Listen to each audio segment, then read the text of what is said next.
Buenos días con todos. Qué gusto tenerlos nuevamente en nuestro curso de glaucoma, organizado por el Servicio de Oftalmología del Hospital Nacional Arzobispo Loaiza. Continuando con las exposiciones, hoy tenemos el tema test de sobrecarga hídrica, curva de presión y pruebas de estimulación, a cargo del doctor Santiago Encinas Ceballos, quien realizó su posgrado en glaucoma en la Universidad Católica de Buenos Aires, Argentina, Fellowship en Tratamiento Médico y Quirúrgico de Glaucoma en el Hospital Nacional Guillermo Almenara por la Universidad San Martín de Porres, tutor de residentado médico en oftalmología por la Universidad San Martín de Porres en el Hospital Alberto Sabogal, miembro internacional de la Sociedad Americana de Catarata y Cirugía Refractiva, miembro titular de la Sociedad Peruana de Oftalmología, miembro internacional de la Academia Americana de Oftalmología, examinador de Ciencias Básicas de Oftalmología en el Consejo Internacional de Oftalmología, vocal del capítulo de glaucoma en la Sociedad Peruana de Oftalmología, responsable de la unidad de glaucoma del Hospital Alberto Sabogal y de la Clínica Oftálmica. Doctor Encinas, le damos la bienvenida y le agradezco a nombre del Servicio de Oftalmología el haber aceptado nuestra invitación. Muchísimas gracias a ustedes. En realidad para mí es siempre un honor poder estar, bueno, en este caso de manera virtual, pero con un servicio tan organizado, tan profesional, y gracias por la invitación. Y además por la linda presentación, aunque es ese perfil copiado creo que de mi currículum, de mi página web de publicidad, así que está bien, les agradezco mucho la presentación. Hoy día, como bien lo han anunciado, voy a presentar un tema que yo creo que es importante, porque es algo que podemos hacer día a día, es algo que debemos conocer, que es la base de nuestro diagnóstico, nuestro buen diagnóstico en glaucoma. Así que creo que eso es un tema que va a ser de mucha utilidad, ¿no? Tiene mucho de básicas, pero también tiene mucha de aplicación práctica en nuestro día a día. Eh, y es que vamos a hablar un poco de la curva de presión, el test de sobrecarga y los test de provocación que podemos, como les digo, aplicar en nuestras diferentes prácticas clínicas.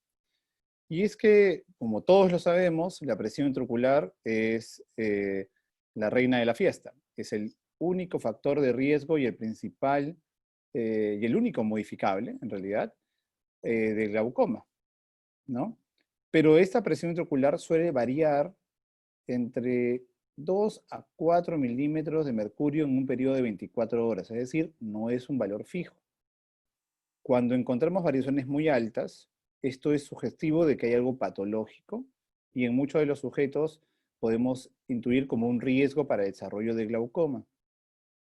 Y cuando vemos que la presión ocular es el factor más importante, es porque esto ya ha sido demostrado en diferentes estudios, como el Early Manifest Glaucoma Trial, en donde por cada milímetro de mercurio se atribuía un 12% de riesgo de progresión de la enfermedad, o estudios como el Advanced Glaucoma el AGIS, que es el estudio de glaucoma avanzado, en donde también se vio que una reducción de la presión intraocular tenía diferentes, digamos, disminución del riesgo de progresión de los defectos del campo visual. Entonces quiere decir que la presión intraocular es muy importante. Y encontrar una presión intraocular adecuada, hacer una medición adecuada de la presión intraocular, es que podemos tener una mejor performance de nuestros pacientes en lo que respecta a nuestra, digamos, objetivo terapéutico.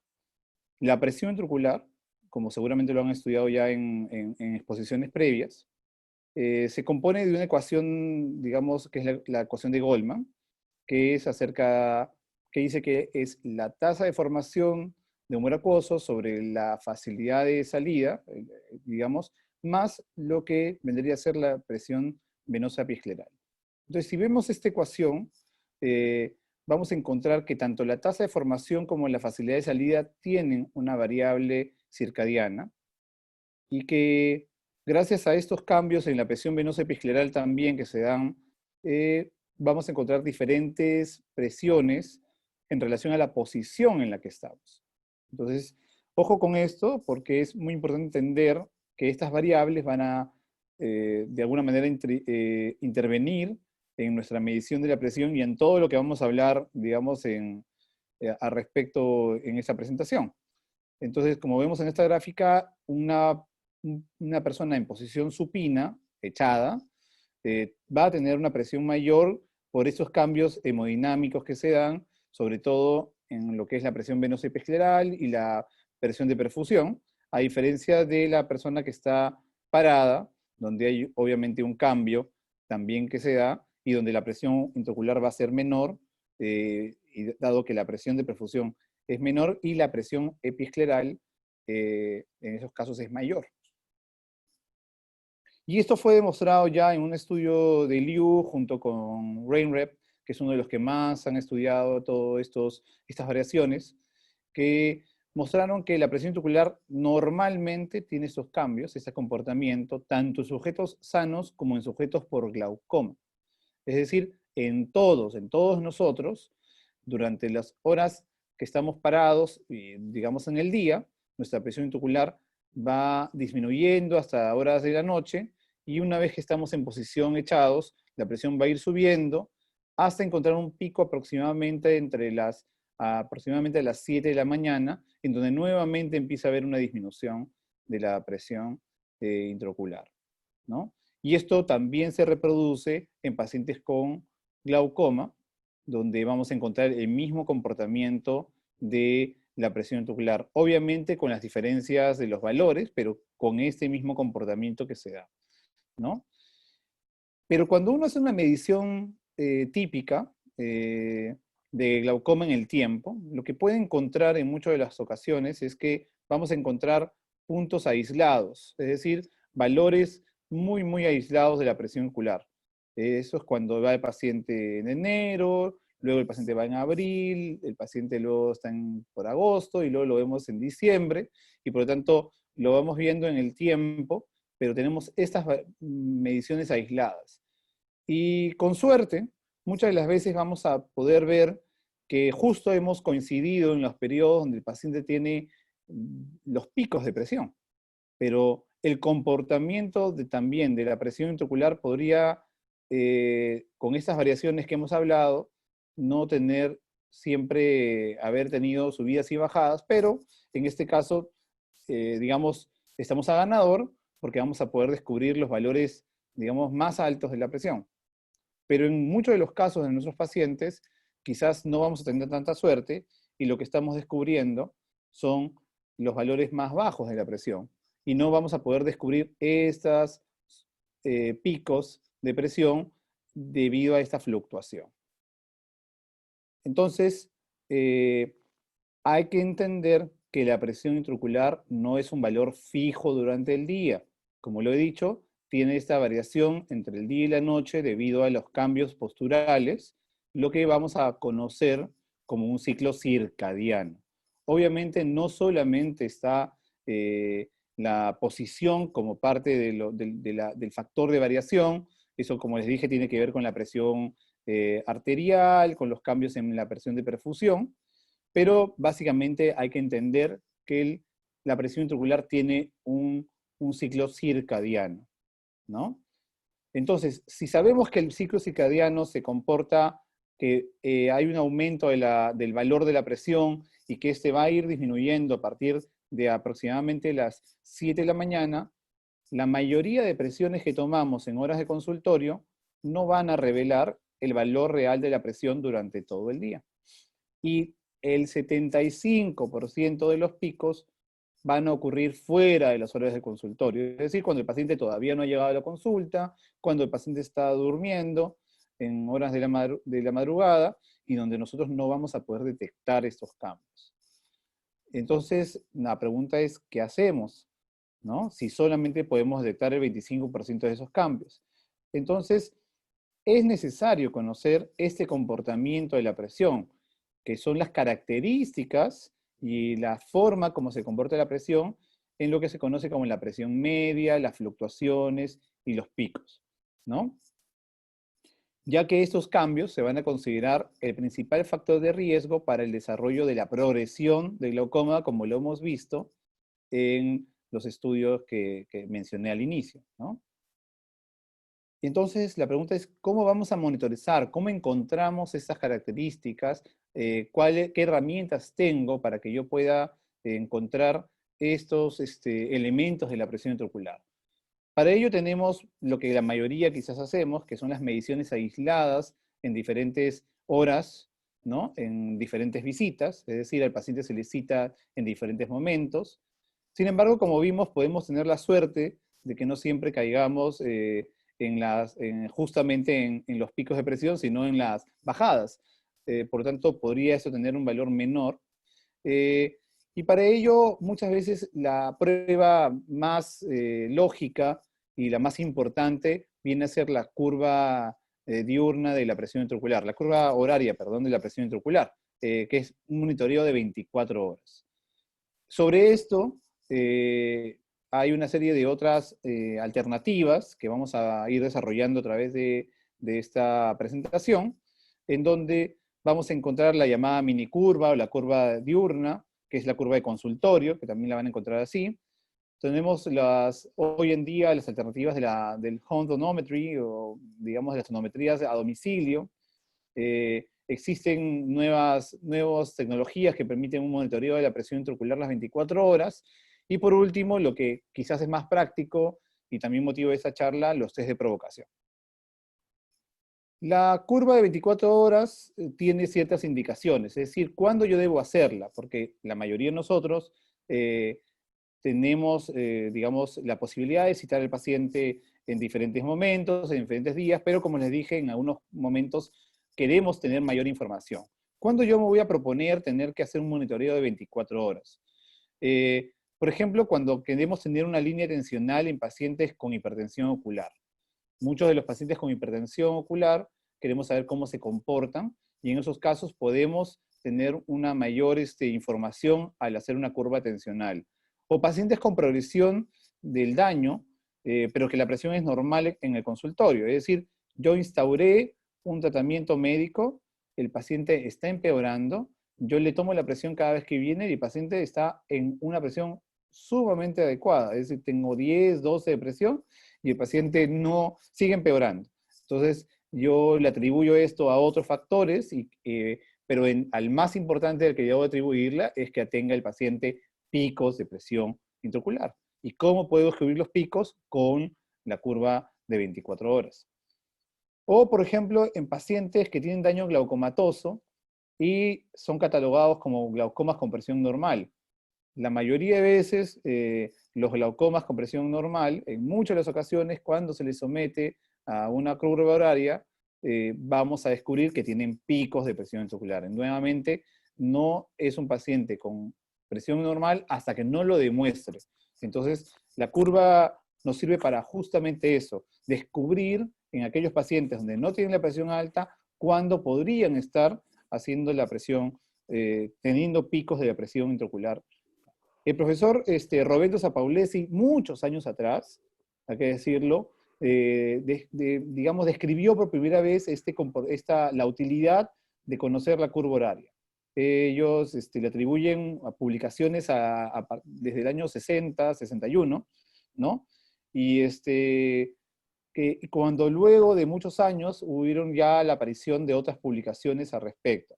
Sin embargo, creo que este esquema que presenta Juan en su curso de glaucoma siempre es de mucha utilidad porque resume con estas diapositivas muy bien cómo es que uno debería un poco realizar esta curva de 24 horas. El paciente llega a una determinada hora, generalmente en horas de la mañana, uno empieza a tomarle la presión y empieza a tomar presión cada 3 horas. Entonces, si el paciente llega en la mañana, lo lógico sería ver que el paciente va a tomarse la presión a las 9 de la mañana, luego a las 12 del día, luego vamos a ver si le tomamos la presión intraocular a las 3 de la tarde, a las 6 de la tarde, a las 9 de la noche. Nuevamente se le toma la presión a las 12 de la noche. Y en el esquema del doctor Roberto Sampaolesi, presentado por Juan, obviamente está que toda la noche se le deja dormir al paciente, pero que es muy importante e indispensable el tomar la presión a las 6 de la mañana y siempre tomar esta presión con el paciente acostado. Entonces, esto quizás es el key de esta prueba, la clave de éxito de esta prueba, en el caso, debido a que esta presión acostado del paciente a las 6 de la mañana es el lugar donde más picos de presión se van a encontrar.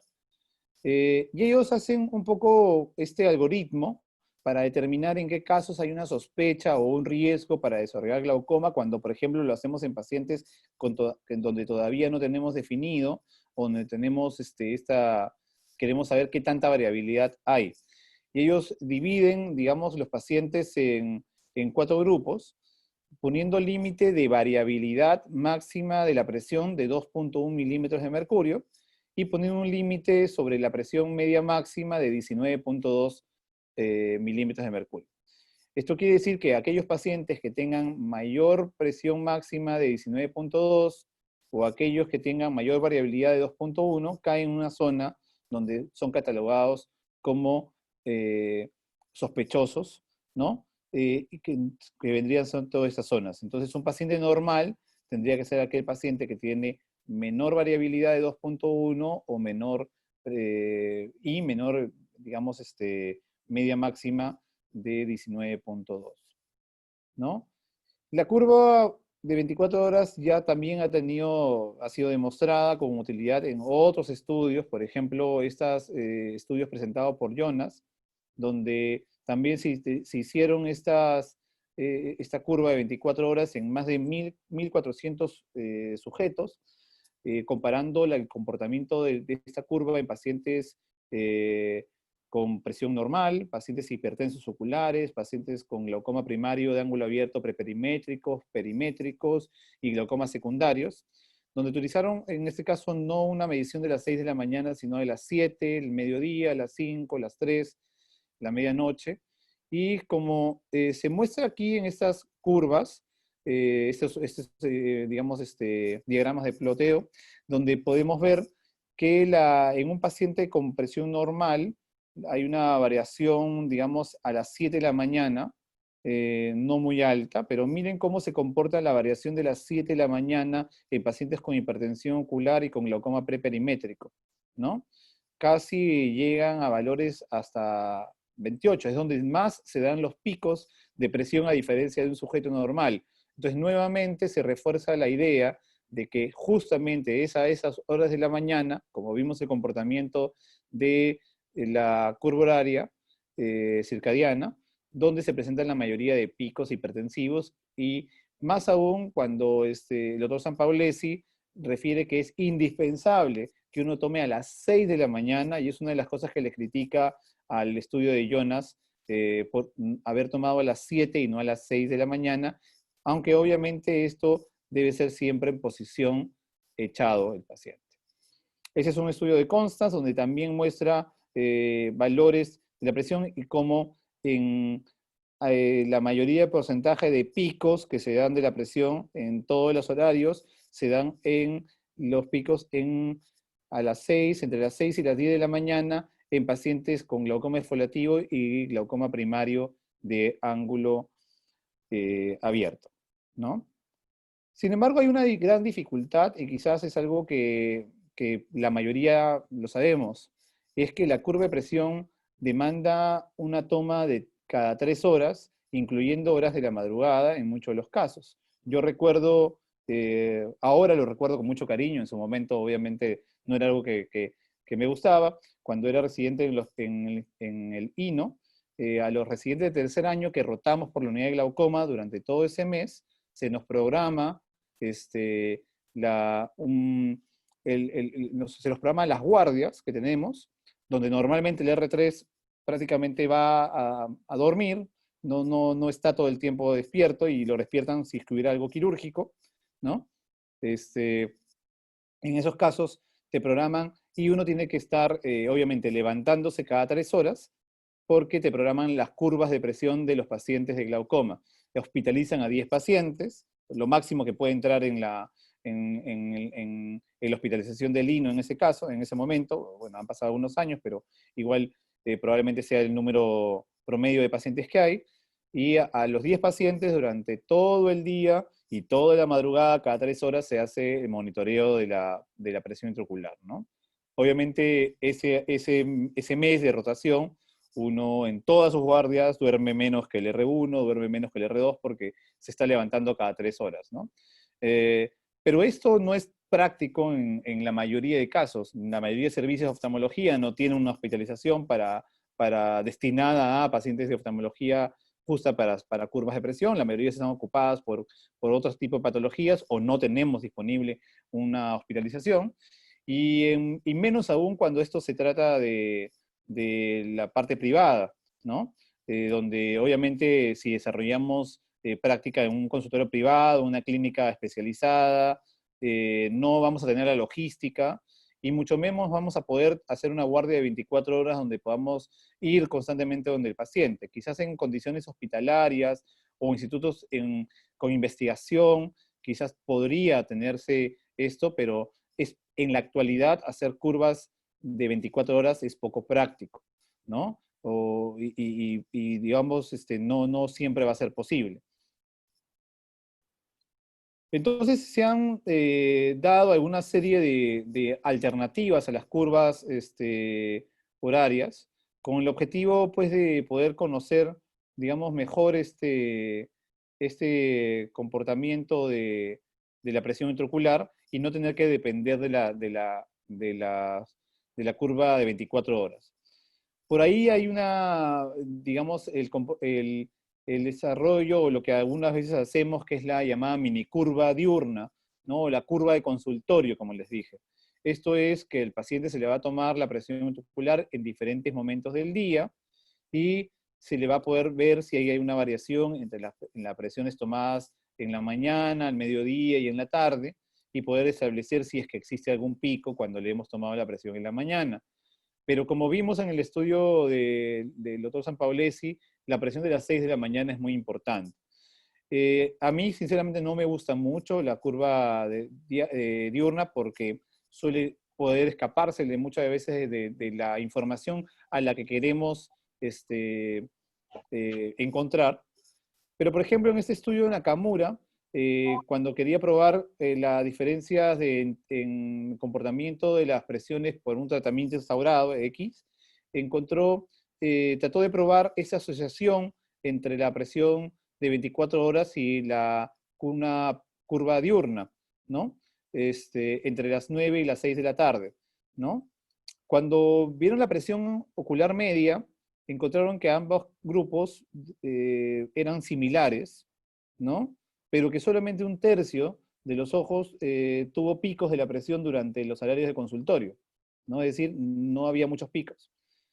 Pero que las fluctuaciones de la curva de 24 fueron significativamente mayores que las fluctuaciones que se dio en esta minicurva o la curva diurna, ¿no? De 6.7 milímetros frente a las fluctuaciones de 2.7 milímetros en el grupo de la curva diurna. Quiere decir que probablemente cuando hagamos una minicurva o hagamos una curva del día, se nos va a escapar en muchos de los casos este comportamiento, esta característica de la presión, a pesar de que podríamos correlacionar bien la presión media.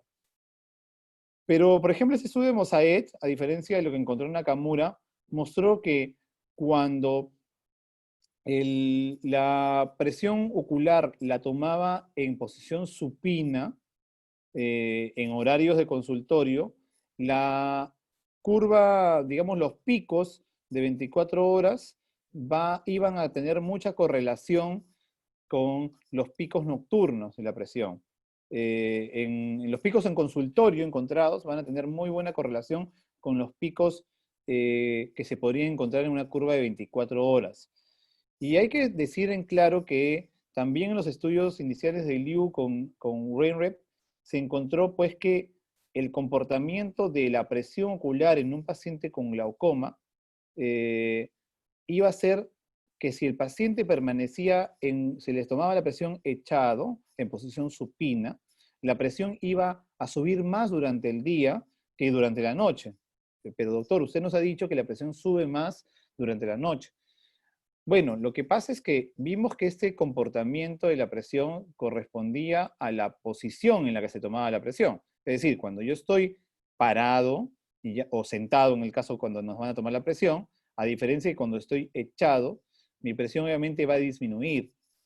Pero hay que saber que la producción de meracoso también disminuye durante la noche. Entonces, si yo permaneciera con el paciente echado todo el día, o le tomara la presión siempre echado, la presión más alta se vería en horarios del día y no en horarios de la noche. Eso es lo que aprovechó Mosaed, en este caso, para que en su curva de oficina, lo que, digamos, tomarle al paciente la presión echado, obviamente no estaba echado todo el día, sino lo echaba durante un tiempo para poder tomarle la presión, y encontró que en esos casos el paciente podía tener esta correlación con los picos nocturnos que presentaban en la curva de 24 horas con una diferencia muy mínima. Entonces, sí es posible utilizar la curva, pero quizás habría que tomar esta acotación en cuenta, ¿no? Existen otras estrategias que yo puedo en la actualidad que permiten el monitoreo de la presión intraocular en 24 horas sin tener que hacer que el paciente esté hospitalizado y que haya un operador, un médico tomándole la presión, como les comenté en el caso de Lino, que es un residente, pero que en la mayoría de casos no necesariamente es práctico. Y esto, digamos, está dividido en la tonometría digital, la tonometría domiciliaria, un lente de contacto llamado el Sensimetric Fish, o este lente intraocular que se está desarrollando, que aunque todavía no está disponible, que es el AMET, con el estudio Argos. El iCare Home es si han hablado de tonometría, seguramente han hablado de la tonometría de rebote, que es este aparato que ha sido modificado para que sea utilizado por el paciente llamado la autotonometría, ¿no? Esto el paciente se le instruye cómo utilizar, eso tiene una sonda pequeñita que hace un rebote en un microsegundo que no necesita anestesia, el paciente tiene que mirar a la luz que se enciende en esta parte de aquí, y el equipo va a guardar la información de la presión intraocular tomada sin mostrarle un valor al paciente para evitar estas angustias que pueden darse en el paciente cuando encuentra pues, que la presión ha subido, aunque le va a mostrar una imagen en semáforo entre rojo, amarillo, verde, de acuerdo a si la presión la ha encontrado fuera de los valores o no. Este equipo, el paciente lo va a llevar luego al día siguiente de haberse hecho él propio el monitoreo en casa de 24 horas o como le habíamos instruido al paciente, y a través de un software se va a descargar la información para poder determinar cuáles han sido el comportamiento de la presión en los diferentes momentos. Entonces el paciente hace el trabajo, aunque hay que decirlo que en algunas ocasiones esto requiere un aprendizaje y bastante entrenamiento para que el paciente se pueda llevar este dispositivo a casa, pero es una alternativa muy utilizada en otros países, aunque creo que acá no ha tenido todo el éxito que se quería, pero quizás es una alternativa que podemos encontrar. Lamentablemente, este estudio de Takagi, de 2017, donde comparaba el tonómetro de Goldman con el iCare Home, hecho por el mismo paciente o hecho por un oftalmólogo para poder comparar si era el factor paciente, mostró que las presiones del iCare Home en los valores más altos de la tonometría de Goldman lo tendría sobreestimar, es decir, mostraba valores por encima de lo que mostraba la tonometría de Goldman, y en los valores más bajos mostraba, digamos, subestimaba la presión intraocular, es decir, podíamos tener esta variación, ¿no? Y que no era por digamos, el expertise del operador, en este caso si era el paciente o el oftalmólogo quien lo hacía, porque hubo una buena reproductibilidad, ¿no? Pero es que todos estos dispositivos pueden tener variaciones y no necesariamente mostrarnos la misma presión, pero lo que nos va a ayudar a estudiar muchas veces es el comportamiento de la presión. Es decir, más que el valor en sí, lo que podríamos encontrar es cuánta diferencia hay Y ahí es donde tiene el valor agregado, quizás estos tonometrías de diferentes formas. Otra de las alternativas que se ha estudiado, y eso no es algo nuevo, yo vi la presentación por primera vez de este dispositivo en el año 2010, cuando era residente y estuve en un congreso mundial en Berlín, vi como algo que me pareció extraordinario y pensé que iba a revolucionar, digamos, el glaucoma, que es este lente de contacto de Sensimed llamado Triggerfish, que es un lente de contacto con un, digamos, un sensor que obviamente se le coloca al paciente en la superficie ocular como cualquier lente de contacto. Al paciente se le va a poner digamos, dispositivo que es la antena, que va a captar toda la información y el paciente va a tener que tener este aparatito similar a lo que sería un Holter, ¿no? Es decir, pero monitorizando la presión intraocular por 24 horas, el paciente se le lleva a su casa, se le instruyen que haga su vida casi normal, y el paciente va a regresar al día siguiente para retirar digamos, el aparatito que ha captado toda la información y poder descargar esa información en un software para poder hacer el análisis, ¿no? Esto es más o menos la curva, como va a mostrar el comportamiento este dispositivo de Sensimetry Fish, de lente de contacto. Sin embargo, hay algo que hizo que no prospere. Se utilizó en investigaciones, yo conozco oftalmólogos que lo adquirieron, era realmente un poco caro, era costoso, el lente de contacto no era reutilizable, eh, y si bien mostraba, digamos, en muchos de los casos el comportamiento del aumento de la presión, la información que nos daba era información en milivoltios, porque lo que medía este lente de contacto era variaciones eléctricas en la superficie ocular.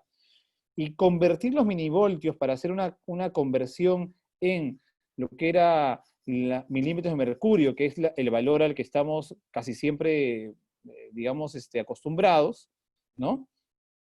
Era difícil.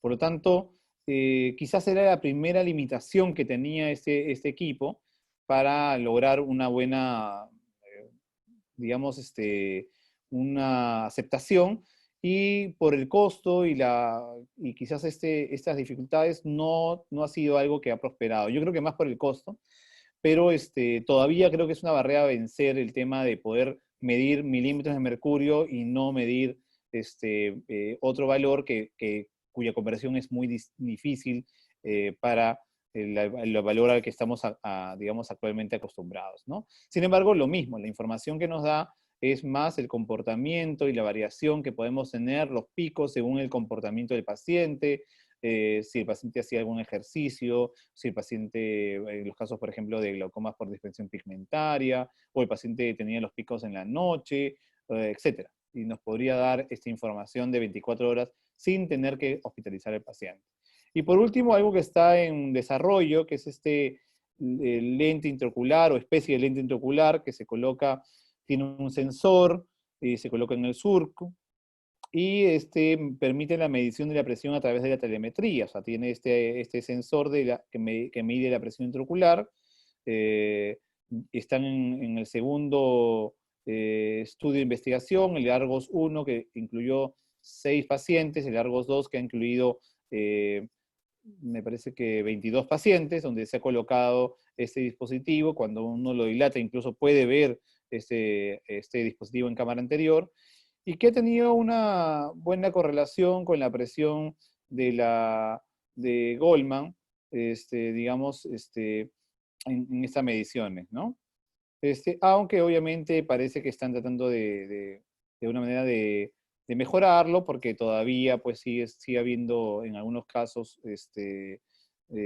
una sobreestimación de la presión.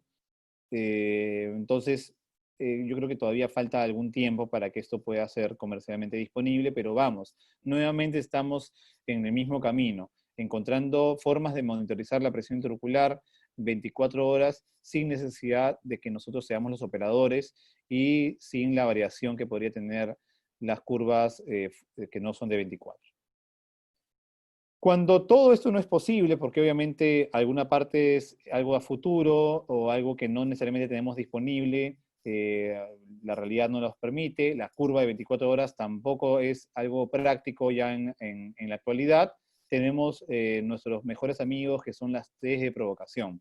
Dentro de ellos, lo que nos trae a colación también el tema de hoy, la sobrecarga hídrica, que es lo que seguramente muchos de ustedes realizan y la que yo también utilizo con más frecuencia. Pero también tenemos otros test con los que pueden encontrar publicaciones, que es el test de hipopamina o la variación de borrón sobre el test de la curva diaria. El test de sobrecarga hídrica se propuso desde hace mucho tiempo como un test diagnóstico de glaucoma, pero se encontró que tenía baja sensibilidad y especificidad y por hoy no es un test diagnóstico. Lo que nos sirve nuevamente es para poder encontrar los picos y las fluctuaciones del ritmo circadiano de la presión. Si lo queremos hacer como un test diagnóstico, no vamos a tener utilidad porque vamos a encontrar muchos falsos positivos o falsos negativos. Se le instruye al paciente a no consumir líquidos hasta en ayunas en realidad, durante 4 horas sin consumir ningún tipo de líquido. Se le va a tomar la presión basal, es decir, una presión antes de comenzar el test. Se le va a pedir que tome aproximadamente, casi siempre, 800 mililitros de agua en un periodo de tiempo de menor de 5 minutos. Es decir, el paciente tiene que tomarlo rápido. En algunas publicaciones van a encontrar que se le da al paciente 10 mililitros por kilogramo de peso, aunque esto no está estandarizado, no tiene mucha, digamos, validez, aunque quizás en pacientes menores, donde tienen poco peso, podría de alguna manera tener un valor en niños, en jóvenes, ¿no? Pero se ha visto que el valor de 800 mililitros es el actualmente más aceptado, ya que anteriormente se daba 1 litro, ¿ya? Luego que el paciente termina, se le pide que inmediatamente termine, nos avise, y se le va a tomar la presión 3 o 4 veces en algunos casos, que a los 15 minutos debe haber terminado el agua, a los 30 minutos, a los 45 minutos y en algunos casos por encima de la hora. Cuando después de los 45 minutos la presión sigue estando con cierta elevación, digamos, práctico seguir tomando la presión 1 o 2 veces más, digamos, luego para poder encontrar si es que la presión se normaliza, ¿no? Y se dice que, pues, como en cualquier curva, como lo mencionamos al inicio, si hay una diferencia mayor de 6 milímetros de mercurio, se va a considerar un test de sobrecarga positivo. Pero ¿cómo funciona todo el agua, ¿no? En algunos casos hemos encontrado decir que ¿cuál es el mecanismo? ¿Cómo vamos a funcionar? Todos nos hemos preguntado por qué el agua y el paciente nos llama y dice, entonces no puedo tomar agua, doctor, si tengo glaucoma. Y bueno, no existe en realidad una explicación fisiológicamente que esté totalmente clara.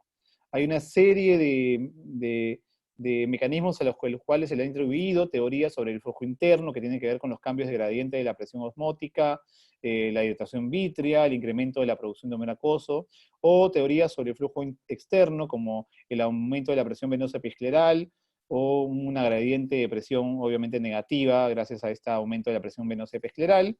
Y a una de las cosas que se le atribuyó en algunos estudios era el aumento del volumen coroideo, gracias a que vieron que el grosor coroideo aumentaba a los 15 minutos luego de haber iniciado el test de sobrecarga hídrica, aunque esto luego no ha podido ser reproducible en todos los casos, y quizás era algo que más se veía en pacientes que tenían glaucoma de ángulo cerrado que glaucoma de ángulo abierto, pero es uno de los mecanismos que se propuso para explicar cómo es que el test de sobrecarga hídrica incrementaba la presión intraocular.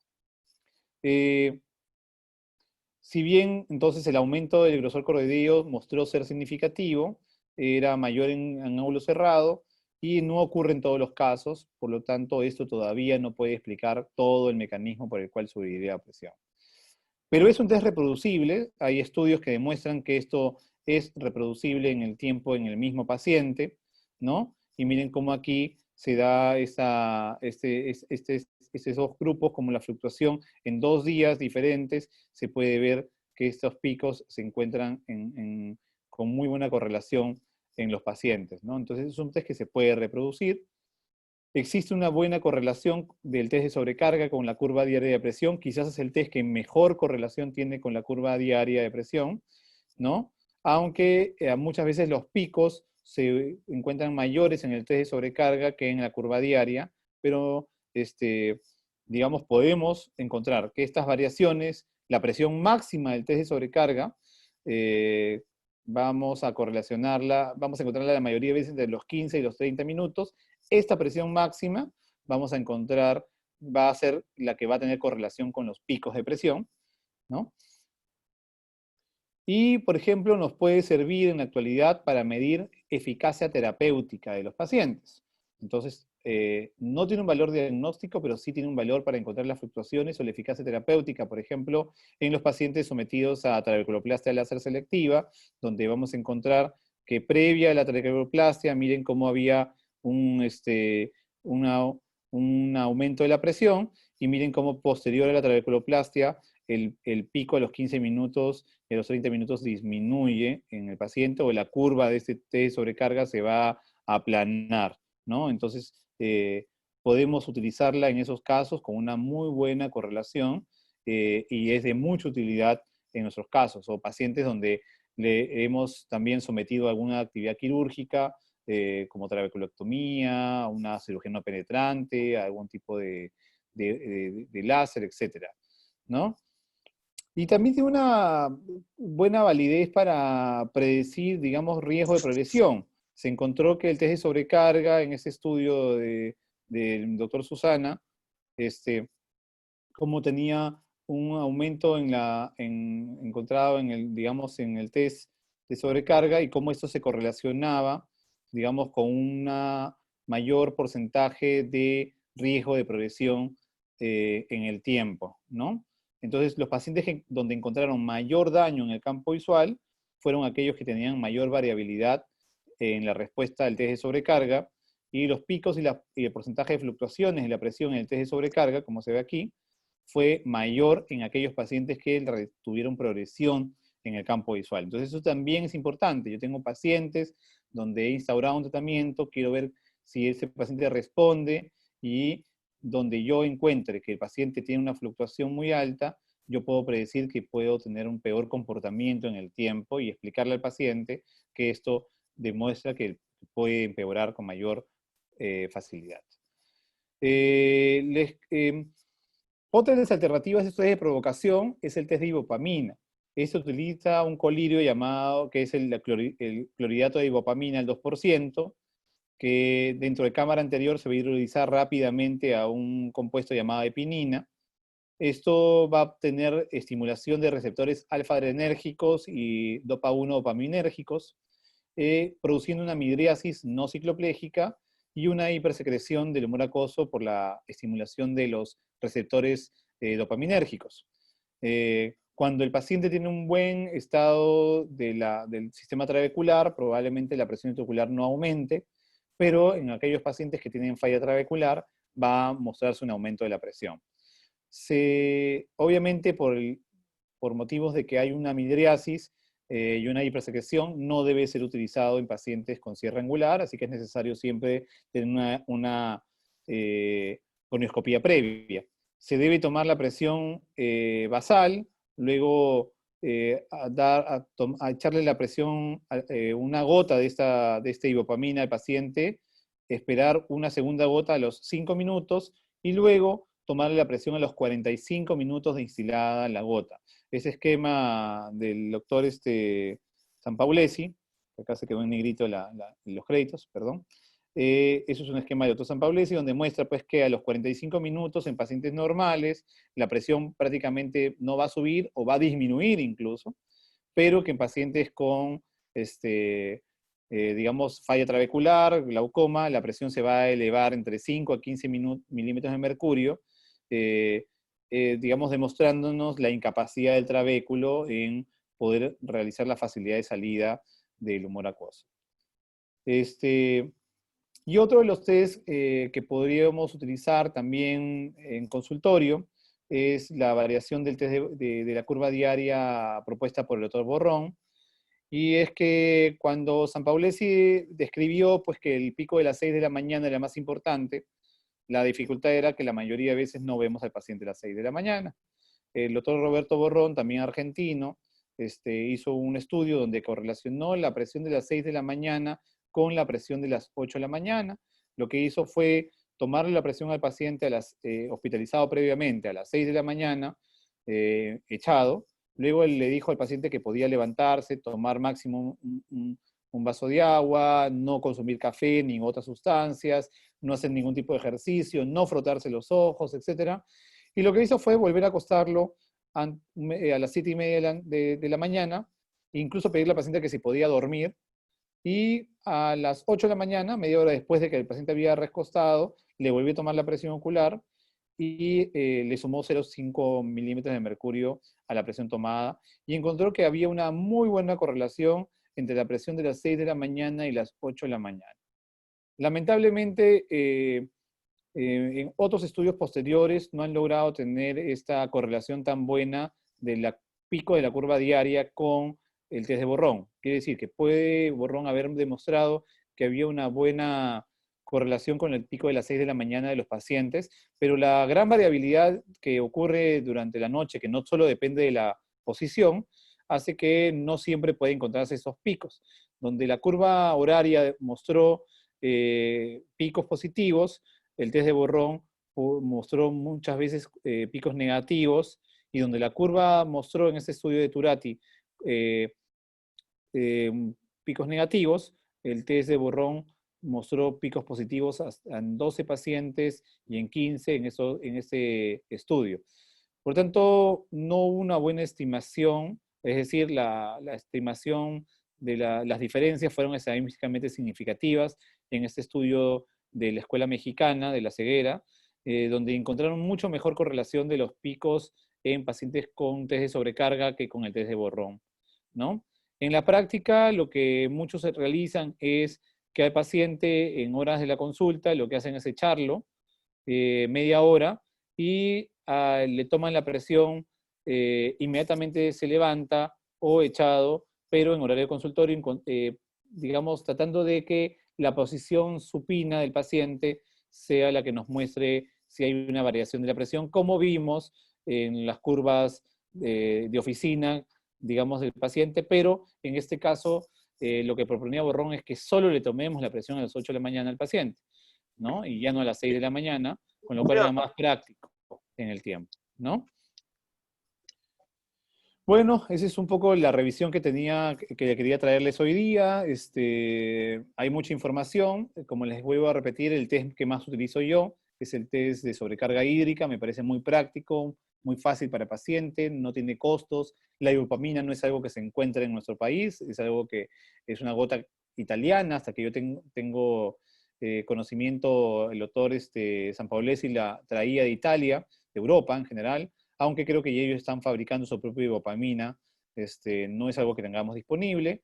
Y en muchos de los casos, el test de sobrecarga creo que va a ser de muchísima utilidad para esa toma de decisiones terapéuticas, de cambios de terapia, o de descubrir si el paciente está empeorando, a pesar de que la presión aparentemente está controlada, y poder demostrar cuál es la causa por la cual nuestro paciente está fluctuando, o está, mejor dicho, cuál es la causa que está empeorando, debido a que está fluctuando o teniendo picos de presión en que no los vamos a ver y que no vamos a poder hacer nunca una curva de tensión horaria, ¿no? Muchísimas gracias a todos y quedo para las preguntas lo que deseen. Gracias, doctora Encinas. Fue una exposición completa, muy didáctica, yo creo. Y a ver, vamos a ver algunas preguntas del chat. Pero antes quería hacerle yo una consulta. Usted, por ejemplo, si usted tiene un paciente que le hace la prueba de sobrecarga hídrica y la fluctuación que encuentra el aumento de PIO es de 4 y 6, o sea, no está ni positivo ni negativo, ¿qué pensaría usted o cuál sería el siguiente paso? Por ejemplo, que su PIO basal sea de 18, 19 y no es mayor de 6. ¿Qué haría después de eso para seguir evaluando al paciente? Mira, si uno revisa, en realidad, la literatura actual sobre el test de sobrecarga, a pesar de que tenemos mucha información de que hemos adquirido, que hemos extrapolado de la curva diaria, de la curva de 24 horas, no vamos a encontrar que el valor de diferencia es el valor más de mayor utilidad. Es decir, esta definición de que si sube 6 milímetros es positivo y si no es negativo, Okay. es una definición que se ha, digamos, adoptado de las diferencias que encontraríamos en la curva de 24 horas.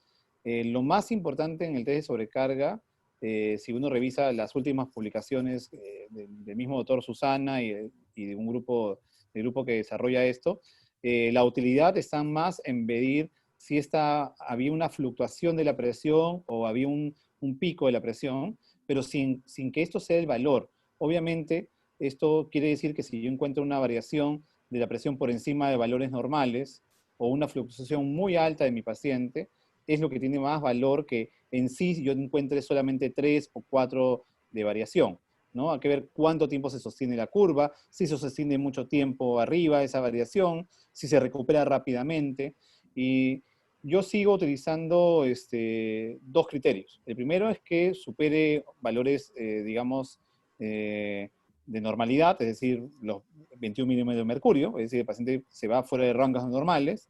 Sigo utilizando, y el criterio de que supere un valor, digamos, en pacientes donde estoy estudiando, por ejemplo, eh, alguna variación sin tratamiento, por ejemplo, que supere los 6 milímetros de mercurio. Pero también se propone que se utilice más el comportamiento de la curva, extrapolando a lo que estaría sucediendo en la curva. O sea, si uno mide el pico y los valores siguientes, ¿cómo se estaría comportando este paciente en 24 horas? Entonces, esa fluctuación de la presión, o estas subidas y bajadas, o este pico de presión, es lo que me daría más la idea de cómo se estaría comportando y que me puede decir el valor. Ahora, cuidado cuando lo utilizamos en pacientes que no están con tratamiento, en pacientes normales donde yo quiero descubrir si tienen glaucoma o si son pacientes con hipertensión ocular. Ahí es donde podríamos tener la mayor cantidad de fallas y pérdida de utilidad. Esto mismo lo dice el doctor Susana.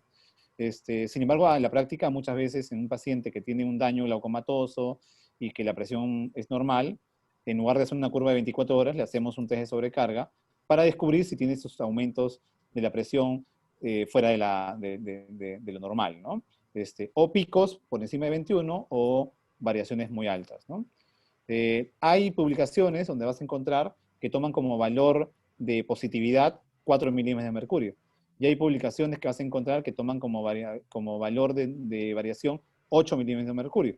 Entonces no hay un estándar definido sobre cuál es en realidad la positividad. Y cuando he leído todo sobre cuál es el valor que toma el doctor Susana, nunca menciona un valor, nunca menciona una cantidad de milímetros de mercurio. Ellos hablan más del comportamiento, como le digo, de la curva, más que de un valor definido. Ok, doctor. Sí, también leí que algunos dicen 30%, por ejemplo, del apio basal. Efectivamente, en los estudios dicen, en algunos estudios vas a ver que dicen que lo consideran positivo si son 4 milímetros de mercurio o 30% del apio basal. Pero eso lo definen muchas veces en base a un estudio específico, es decir, lo encuentras en una publicación, más no necesariamente lo vas a encontrar en todas las definiciones de positividad que encuentres cuando revisas la literatura. Es decir, esto, por ejemplo, el estudio de Turati sí puso ese valor, 4 milímetros y 30% para considerarlo positivo. Pero si revisas otro estudio, puedes encontrar otra definición, ¿no? A eso iba con que es una definición que quizás no necesariamente pero es muy correcto lo que dices, Vanessa. Gracias, doctor. Hay una pregunta del doctor Román que dice, consulta, ¿hay diferencia si el paciente está en decúbito prono o supino? ¿Hay diferencia entre ambos ojos si el paciente está en decúbito lateral derecho o izquierdo? Eh, no tengo publicaciones al respecto sobre si el paciente está en decúbito prono, va a haber diferencias, pero obviamente, digamos, todas las variaciones que pueda haber en lo que es la hemodinámica van a influir en lo que es la presión intraocular. De hecho, el doctor Reinblad tiene todo un estudio y todas unas publicaciones sobre que ellos decían, pues, o sea, en todo caso, si el problema es que el paciente esté completamente echado, es que duerma con almohadas, por ejemplo, ¿no? Entonces, ¿por qué esto no hace el cambio, ¿no? Total, si con esto voy a disminuir la presión, digamos, voy a lograr que el paciente no empeore tanto porque sus picos nocturnos no van a ser tan altos. Y luego la explicación es que no solamente es la posición al final, hay una serie de otros comportamientos de las catecolaminas, de la estimulación cerebral por la luz, una serie de otras cosas que van a influir, donde esto no va a funcionar del todo para hacer. Entonces, quizás más que solamente la posición, de hecho hay otro tipo de elementos que van a influir en que siempre haya un aumento, un pico en esos casos positivo. Y sí es cierto, lo que dice el doctor, se ha visto que en muchos de los casos, cuando el paciente duerme de un lado, se ha visto glaucomas asimétricos. Pareciera que tiene que ver con la posición hacia el lado que duerme el paciente para que desarrolle mayor daño en un ojo que en otro. Aunque esto no hay muchas publicaciones tampoco al respecto, también se explicaría, como dice el doctor Román, en el caso por qué lado duerme el paciente, considerando que obviamente el retorno venoso y todas las características de hemodinámica tienen que ver. Entonces sí, se ha visto esto en algunos casos y podría ser conveniente, si vemos estas asimetrías, preguntarle al paciente o que nos diga la persona que lo ve dormir, hace que lado duerme, ¿no? Así que tiene mucha razón el doctor Román en lo que dice. Ok, doctor. Hay otra pregunta de la doctora Quispe. Consulta, ¿la curva de Pio en pacientes con glaucoma con tratamiento, cómo se comporta? Lo que uno busca cuando es una curva es aplanar la curva, es decir, hacer que no haya un pico. Como dice el doctor Sampaolesi, decía que variaciones más de 2.1 ya eran sospechosas, que todas las curvas deberían estar, digamos, planas, ¿no? Entonces, lo que buscamos cuando tenemos un paciente que ya tiene tratamiento es que la presión no tenga un pico alto, no tenga variaciones, es decir, que tenga un aplanamiento. Pero, ojo, esto lo vamos a encontrar, por ejemplo, en los estudios de Jonas, la mayoría de pacientes con presión, con glaucoma primario ángulo abierto, ya estaban en tratamiento y los picos no se daban en la madrugada como en la mayoría de casos de pacientes con hipertensión o preperimétricos, se daban en otros momentos del día, porque obviamente el paciente estaba sometido a medicación como las prostaglandinas que podía disminuir los picos de presión en horas digamos, de la madrugada, ¿no? Entonces esto es importante cuando hacemos nuestra correlación porque en un paciente con tratamiento la curva va a ser distinta a la que encontramos en otros ámbitos. Y doctor, comentando sobre esa pregunta, entonces, ¿hay alguna hora en especial en que se encuentre que la PIO esté más alta en esos pacientes? Como usted refiere, en la mañana está controlada, pero aproximadamente ¿a qué hora podemos encontrarle una PIO alta? En los casos, dependía, en muchos de los casos, había variaciones, ¿no? Pero dependía del tipo de tratamiento que estaban recibiendo. Pero en general, la curva, digamos, horaria mostraba los picos más en horarios de la tarde que en horarios de la mañana, en la madrugada, ¿no?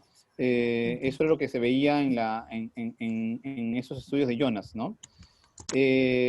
Cuando hagamos test de sobrecarga, obviamente no estamos midiendo horas, sino si hay picos. Entonces ahí también podemos extrapolar que el paciente podría no estar controlado.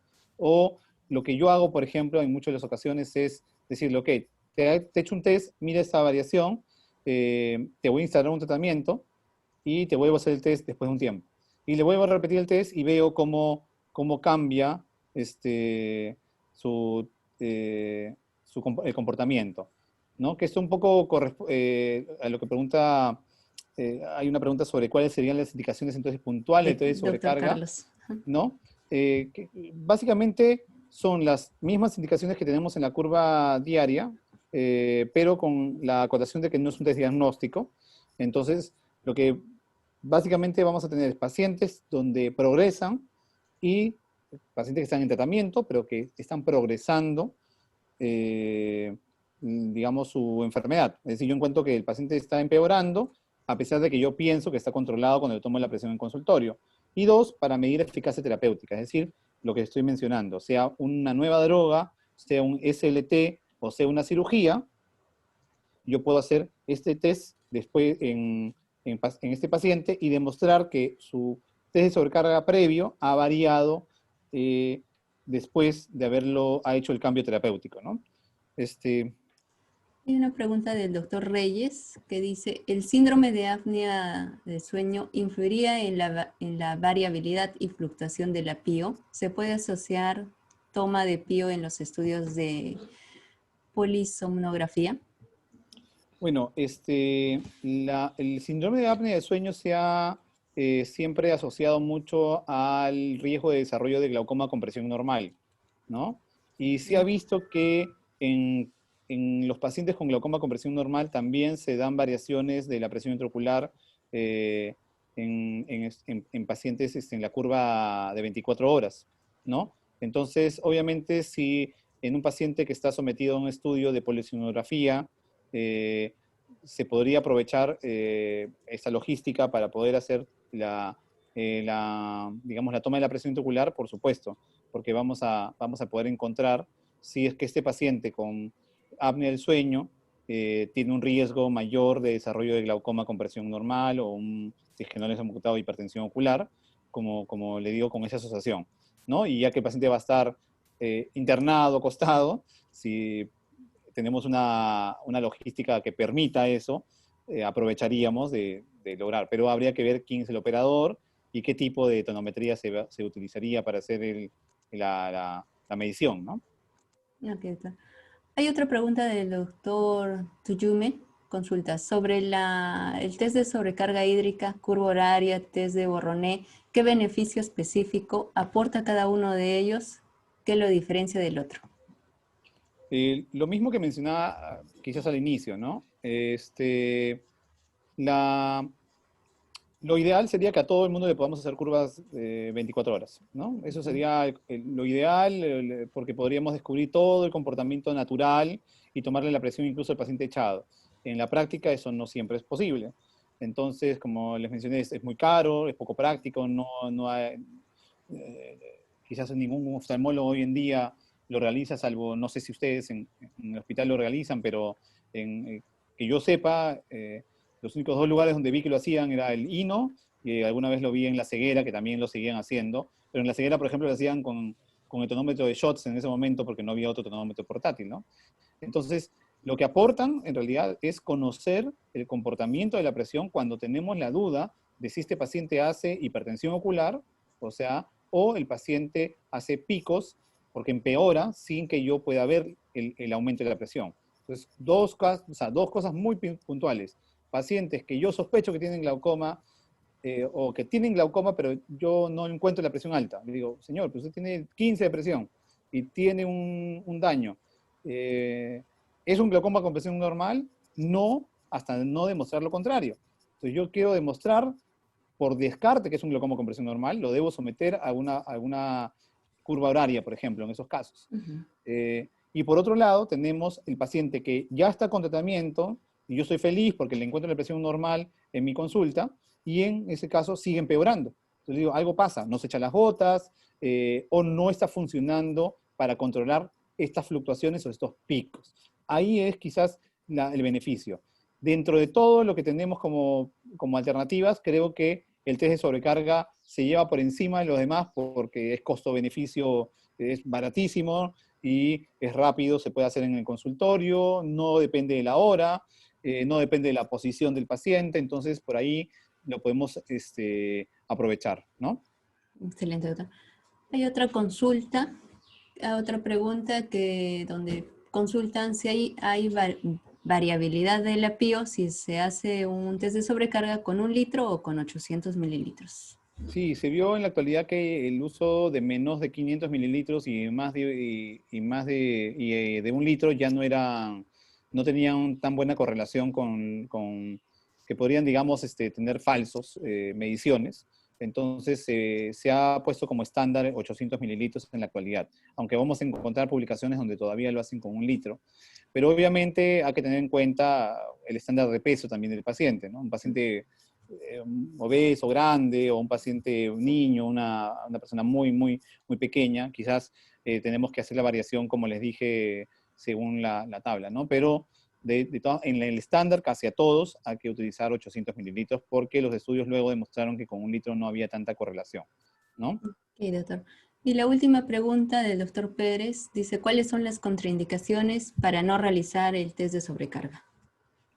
Bueno, yo creo que cualquier paciente que tenga insuficiencia renal, que tenga insuficiencia cardíaca congestiva, donde la ingesta de líquidos en exceso sea un problema, no debería realizarse ese test.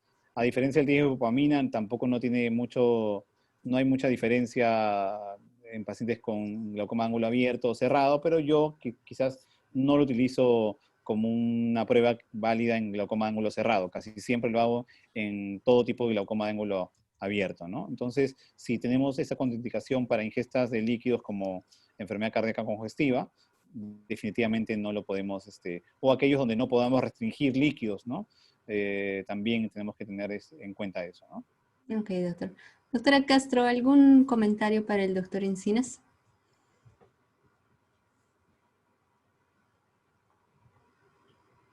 Bueno, Vania ya se despidió, creo. Me ha dicho, ya puso, excelente ponencia. sí, sí, sí, sí, ya Muchas se despidió. Sí, gracias. disculpe, ¿se escucha? Sí, ¿Aló? doctora. Ahí se Ok. escucha. Sí, agradecerte, Santiago, tu excelente presentación y sabemos que podemos contar contigo siempre para estos cursos y muchas gracias a todos también por haber estado siguiendo tu charla. Ok, nos vemos. No, en realidad, gracias a todos ustedes, gracias a la doctora Vania, está el doctor, ahí Orjeda. Les agradezco muchísimo, muchísimo la presentación. En realidad, primero felicitarlos porque tienen una gran audiencia a pesar de la hora. Yo decía, todos se levantarán a las 7 de la mañana y en realidad tienen una gran audiencia y los felicito por eso. Nuevamente siempre pueden contar conmigo, yo encantado de poder colaborar con ustedes, siempre estar presente en este curso y realmente éxitos en todo lo que viene y a cuidarse, porque sé que muchos de ustedes están haciendo actividades COVID, así que nada, nuevamente mi agradecimiento por la invitación y será hasta una próxima oportunidad que de hecho tenemos una charla nuevamente pendiente. Muchas gracias a todos. Gracias, doctora Encinas. Realmente le tomamos la palabra para tenerlo en más ocasiones en nuestros cursos que van a seguir viniendo más adelante. Gracias a ustedes. Perfecto, claro que sí. Encantado. Invitarlos, gracias, doctor. Invitarlos a todos a nuestra ponencia del día de mañana, que va a ser a las 7 de la mañana, con el tema de análisis del nervio óptico a cargo de la doctora Patricia Vargas, a las 7 de la mañana, por el mismo canal. Gracias a todos. Hasta luego, doctor. Hasta luego, doctora Castro. Hasta luego a todos. Gracias a todos.